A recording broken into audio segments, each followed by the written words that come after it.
দেশের বাইরে আমার কোনো ঠিকানা নেই, এটাই হলো আমার ঠিকানা। এই দেশ, এই দেশের মাটি, মানুষই আমার সব কিছু, কাজে আমি দেশের বাইরে যাব না। নক্ষত্রের পতন, শোকস্তব্ধ বাংলাদেশ। শত প্রতিকূল পরিবেশেও বলিষ্ঠ কণ্ঠে জেনে বলেছিলেন, দেশমাতৃকা ছেড়ে কোথাও যাবেন না, তার আর কোনো ঠিকানা নেই। দীর্ঘদিনের জটিল জটিল ব্যাধি যখন গ্রাস করে নেয় সেই মানুষটির লিভার, ফুসফুসে ছড়ায় সংক্রমণ, নিয়ন্ত্রণ হারায় শরীর, ডাক আসে ওপারের অসীম যাত্রার।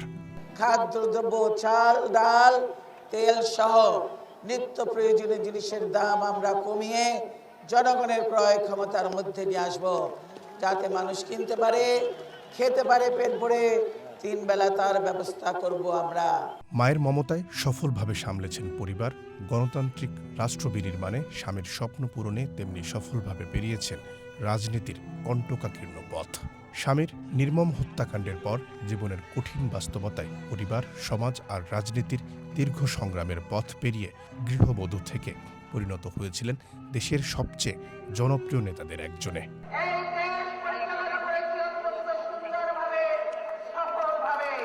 স্বামী সাবেক রাষ্ট্রপতি জিয়াউর রহমানের গড়া বাংলাদেশ জাতীয়তাবাদী দলের হাল ধরে স্বৈরাচারের কবল থেকে উত্তাল সময়ে হাল ধরেছেন দেশের অন্যতম বৃহৎ রাজনৈতিক দলের। জনগণের সমর্থন নিয়ে রাষ্ট্র ক্ষমতায়, কিন্তু কখনোই ক্ষমতা কুক্ষিগত করে রাখেননি। শান্তিপূর্ণভাবেই ক্ষমতা হস্তান্তর করেছেন তিনি। 1996 সালের 25 ফেব্রুয়ারি অনুষ্ঠিত ষষ্ঠ জাতীয় সংসদ নির্বাচন নিয়ে বিতর্ক থাকলেও সংবিধান সংশোধন করে তত্ত্বাবধায়ক সরকারের বিধান যুক্ত করার জন্য এই নির্বাচনটি ছিল গুরুত্বপূর্ণ। দল তো রাষ্ট্রপতি শাসিত সরকারে বিশ্বাস করত এবং এই বিলটা প্রথম বিরোধী দল নিয়ে আসে সংসদে, বাংলাদেশের সরকার পদ্ধতি সংসদীয় হবে, কিন্তু বিএনপি রাষ্ট্রপতি শাসিত সরকার পদ্ধতিতে বিশ্বাস করত।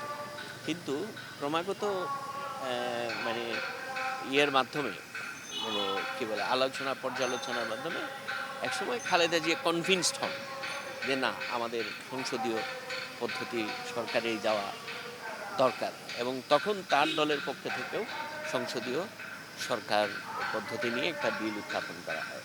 এই ক্ষেত্রে তিনি তো তার অবস্থার পরিবর্তন করেছেন, তাই না?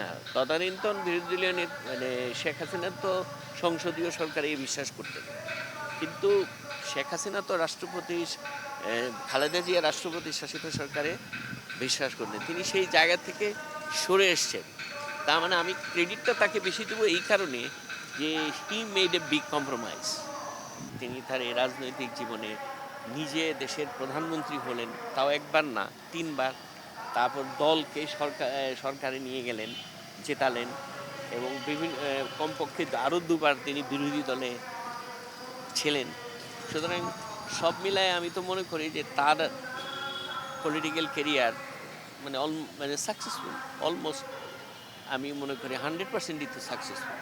রাষ্ট্র ক্ষমতায় গিয়ে কখনোই প্রতিহিংসার রাজনীতি করেননি বেগম জিয়া। অসীম ক্ষমতা থাকা সত্ত্বেও বিরোধী মতামতকে গুরুত্ব দিয়ে তিনি উপহার দেন সংসদীয় গণতন্ত্র। তার প্রচেষ্টায় ত্বরান্বিত হয় দেশের নারী শিক্ষার গতিপথ। পররাষ্ট্রনীতিতে গুরুত্বপূর্ণ পরিবর্তন এনে আন্তর্জাতিক মহলেও বাড়িয়েছেন বাংলাদেশের মর্যাদা। দক্ষিণ এশিয়ার দেশগুলোকে নিয়ে গঠিত সার্ককে শক্তিশালী করার প্রচেষ্টাও ছিল বেগম জিয়ার। ট্যাক্স নামে যেটা চালু হলো, এটা কিন্তু তার সরকারের আমলে হয়েছে, যেটা আমাদের রাজস্ব আদায়ের ক্ষেত্রে একটা যুগান্তকারী ভূমিকা রাখছে বলে আমরা মনে করি। আবার ধরেন সামাজিক ক্ষেত্রে 10ম শ্রেণী পর্যন্ত যে মেয়েদের শিক্ষাকে তিনি ফ্রি করে দিয়েছেন, এটা তার সময় থেকেই এটা শুরু হয়েছে। পার্লামেন্টে তিনি 60টার মতো কমিটি করেছেন, যেখানে তিনি বিরোধী দলকে ইনভলভ করেছিলেন। এরকম আবার পররাষ্ট্রনীতির ক্ষেত্রে তার স্বামীর পদাঙ্ক অনুসরণ করে, অর্থাৎ মরহুম জিয়ার পদাঙ্ক অনুসরণ করে তিনি কিন্তু সার্ককে শক্তিশালী করার ব্যাপারে সক্রিয় ছিলেন। কতটুকু করতে পারলেন সেটা বড় বিষয় না, কিন্তু উনি খুব সক্রিয় ছিলেন। দীর্ঘ রাজনৈতিক জীবনে বেগম জিয়া প্রতিপক্ষের মিথ্যা মামলায় নীরবে বারবারই কারাবরণ করেছেন, আপোষ করেননি।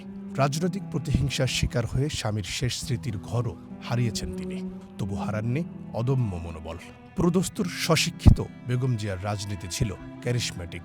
মাথারত না করার রাজনীতি করে অর্জন করেছিলেন আপসীন নেত্রীর উপাধি। সংসদীয় ভাষা সংসদে থেকে ব্যবহার করেছেন সেটা আমি শুনিনি।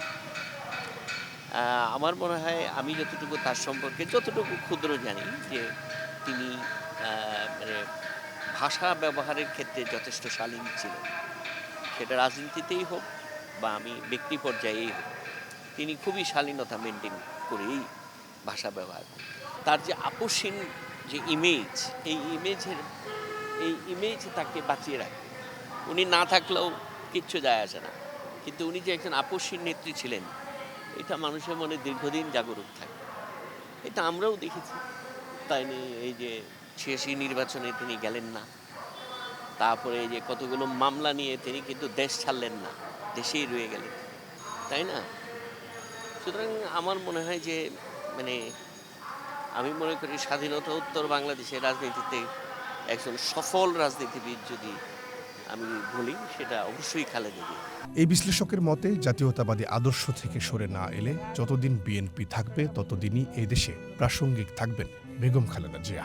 বিশেষ করে তার কর্তৃত্ববাদ বিরোধী মানসিকতার জন্য চিরকালই তিনি স্মরণীয় হবেন, থাকবেন বাংলাদেশের মানুষের মণিকোঠায়। রহিম রুমন, ওয়ান নিউজ, ঢাকা।